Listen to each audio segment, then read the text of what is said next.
Today I'm going to show you how to make the Back At Ya 2.0 little mini backpack from Annie.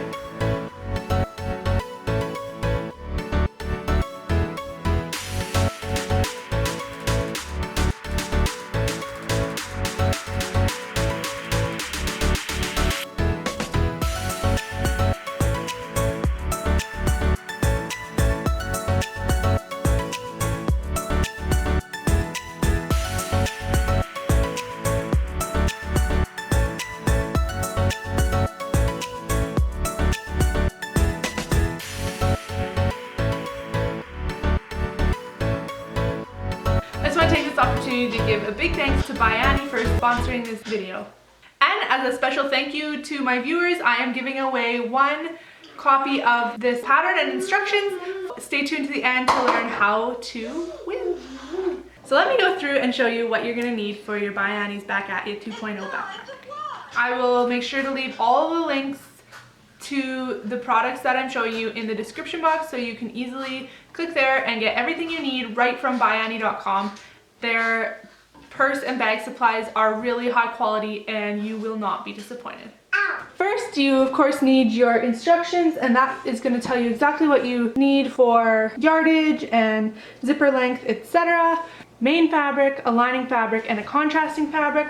I'm just going to be using two fabrics. The buffalo check plaid there is going to be the outer fabric, and then the black and white is going to be the lining, as well as the contrasting fabric for the straps and binding, etc. You need some webbing, you need some zippers, and you can get all the zippers you need just out of two 30-inch double-ended zippers, rectangular ring and wide mouth slider, fusible woven interfacing, lightweight mesh fabric, and of course the soft and stable if you decide to quilt this, which I'm going to do because I'm going to be following the pattern exactly as it comes. Oh, and you need your little magnetic clip. Something I really wanted to mention about this Annie's pattern is that it comes with so much good information, not just very good detailed instructions, but also things that will help you in your learning to sew adventures too. Like, talks about how to make bias tape, talks about using a walking foot and quilting, how to make rounded corners, sewing in zippers properly. It's just really great detailed instructions, and I am so blown away by the quality of this pattern. All these pages are actually double-sided, so there are 8 full pages of instructions, which seems super intimidating, but just go step by step. They actually have check boxes, so you can check off each pattern as you're doing them.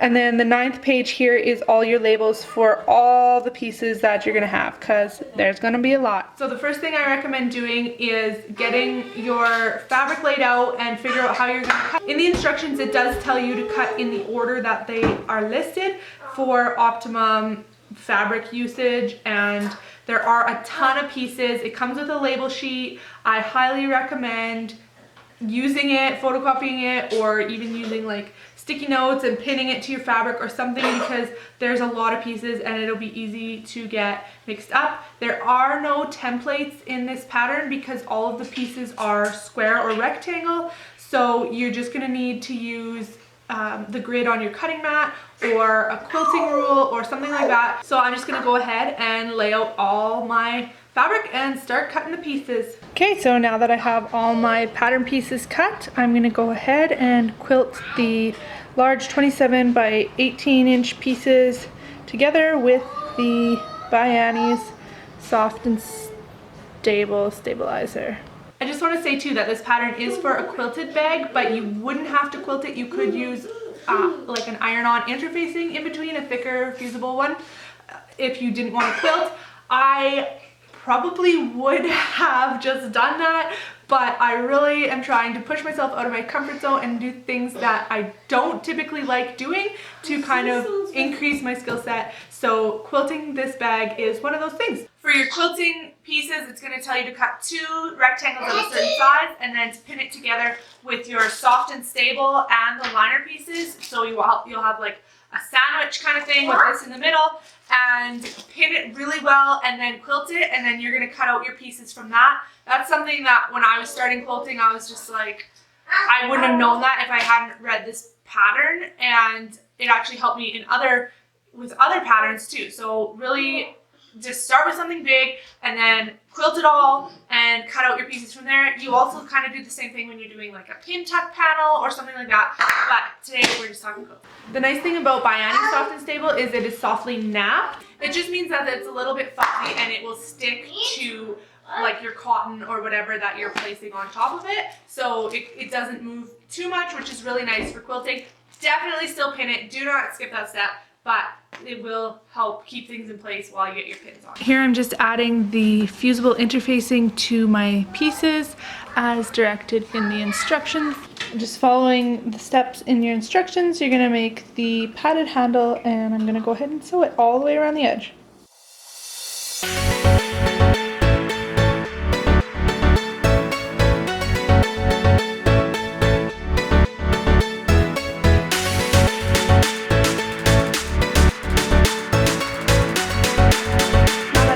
Interfacing done and my straps and the handle, it's time to work on the construction part. So I'm going to start with the front flap and just work my way around.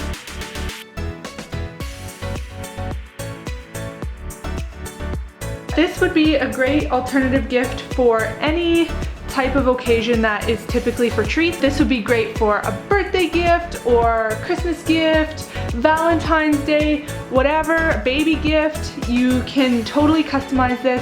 As you know, you can never have too many bags and they are just so adorable.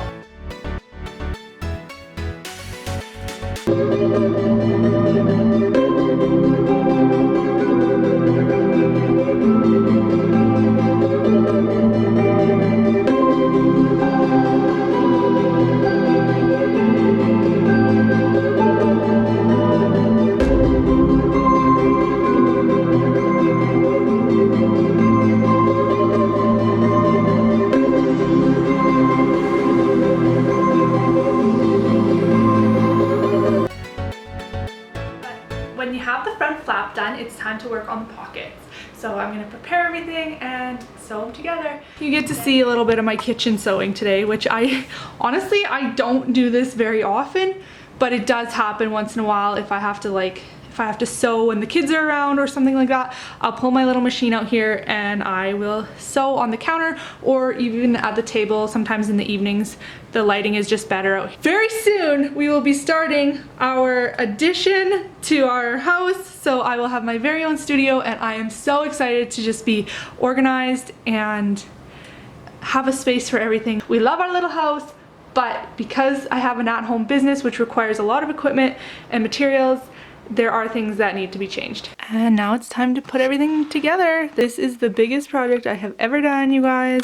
I am so proud of myself that I got this done. Once you break things down, it's easy to do and it makes it so much less overwhelming to do things in like little steps, I guess. As weird as this sounds, I really love the little check mark. It helped me to follow along where I was. It saved a lot of time from having to reread things that I'd already read. So I really did use those.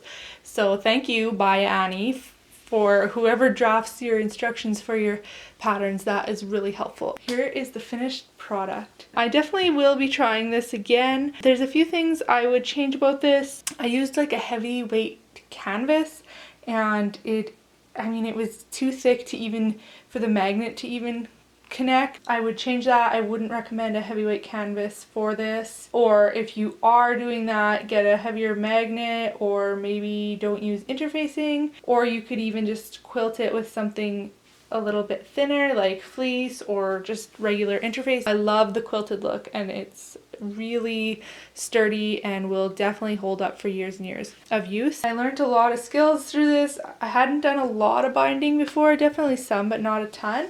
And so I got my practice in with this backpack for sure. I definitely think this pattern can be for a confident beginner. There's nothing in here that is terrifying. And I mean, practice on some cheap stuff. You can use virtually any kind of fabric for this. I would recommend something wove over something stretchy or knit though, just because it'll be easier to work with. And yeah, I definitely say a confident beginner, this would be a great first big project. You should have some sewing knowledge, but it's not something that you need years and years of experience before you can try. It will increase your skills a ton because there's so many steps. Give yourself a month or so to complete it and just break it up into different weeks and how many you want to do in each week, and then it's not so overwhelming and you practice your skills. And there's so much sewing in this. You're going to use a ton of thread, and I mean, you're going to make mistakes too, so just plan for that. Don't be discouraged. I even made my fair share of mistakes. The seam ripper is my friend, I had to keep telling myself. Overall, it's a great project and I'm so happy that I found it, and I want to share that with you. So one of you is going to be winning the By Annie's Back At Ya 2.0 backpack pattern. Hit that subscribe button to get yourself entered. If you want a second entry, head over to my blog, sewingfromscratch.com, and sign up for the newsletter. The winner will be announced on Instagram, so head over there and follow me too if you want to know before anyone else.